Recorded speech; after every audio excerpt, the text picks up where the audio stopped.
il dit ceci. Nous savons en effet que si cette tente où nous habitons sur la terre est détruite, nous avons dans le ciel un édifice qui est l'ouvrage de Dieu, une demeure éternelle qui n'a pas été faite de main d'homme. Une demeure éternelle. Et en plus, il nous promet que ça ne va pas être une petite maison. Hein. Il a dit un édifice. Hein. Vous savez ce que l'on appelle un édifice comme bâtiment? Le palais de justice à Bruxelles. Hein. Ça, c'est un édifice. Hein. Alors, vous imaginez, il paraît qu'on peut se perdre là-dedans. Il y a des gens, une fois qu'ils sont rentrés, ils se sont perdus, ils sont plus jeunes. Une semaine après, on a retrouvé un squelette. Qu'est-ce que c'est? C'était un monsieur qui s'était perdu dans le palais de justice. Non, je rigole. Mais il y a des gens qui se sont perdus. Et moi, j'ai manqué de me perdre une fois. J'avais pris une porte et j'ai pris un mauvais couloir. Je dis, ça va avec, heureusement que le Seigneur m'a béni avec un sens de l'orientation. J'ai dit, oh, je vais punir, je me suis retrouvé. Alors, vous imaginez que le Seigneur va vous construire un édifice.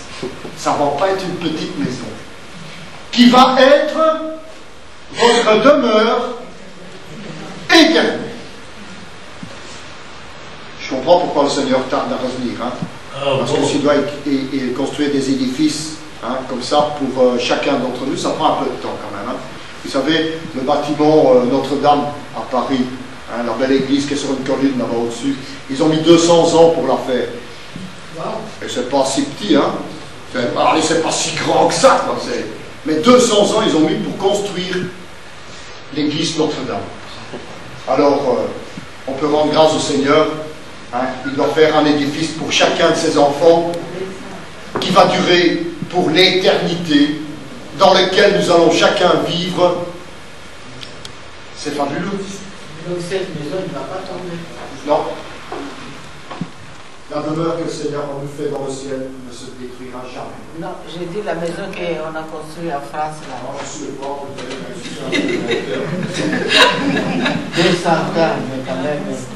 Alors, qu'est-ce que ça donne? Qu'est-ce que ça nous donne? Hein? Qu'est-ce que ça nous donne comme conclusion? Moi, ça me donne comme conclusion une assurance éternelle. J'ai une assurance éternelle, pourquoi? Ben parce que Dieu m'aime. Parce qu'il m'a annoncé une bonne nouvelle à laquelle je pouvais adhérer, y croire,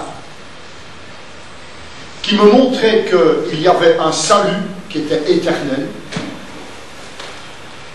et qui a confirmé mon pardon de mes péchés d'une façon éternelle et ainsi me permettre d'avoir une demeure éternelle. Alors, maintenant, quand le diable vient dire « Ouais, un jour tu vas renier Dieu quand tu seras au paradis », je lui dis « Ouais, ça tu peux rêver. Hein. » Parce qu'avec le Seigneur, ça n'est pas possible. Avec ce qu'il m'a offert, ça n'est pas possible. C'est la raison pour laquelle je conclurai par un verset qui se trouve dans Hébreux au chapitre 13.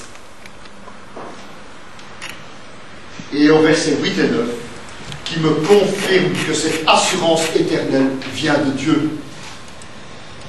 Et il dit, Jésus-Christ est le même hier, aujourd'hui et éternellement.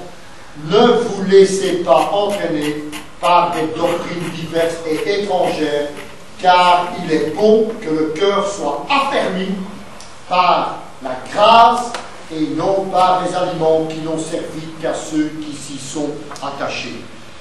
Je ne m'attache pas aux choses de cette terre. J'en profite. Je ne m'y attache pas parce que je sais que dans le ciel, j'ai une assurance qui sera éternelle.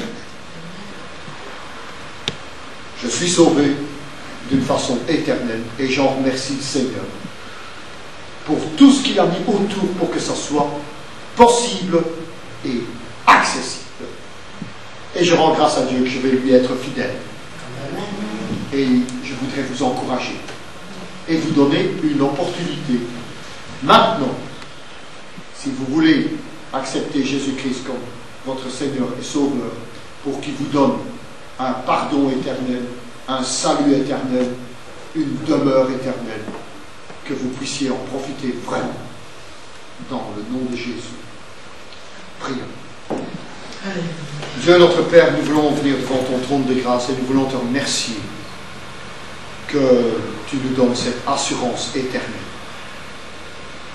Tu l'as manifestée de différentes manières à travers ta parole et je voudrais te remercier, Seigneur. Sois-en loué, sois-en adoré dans le nom précieux de Jésus. Attire les cœurs des personnes à toi, que l'on se réconcilie avec toi, que l'on accepte ton salut que tu nous donnes et ce pardon. C'est dans le nom de Jésus que je te demande cette grâce. Amen.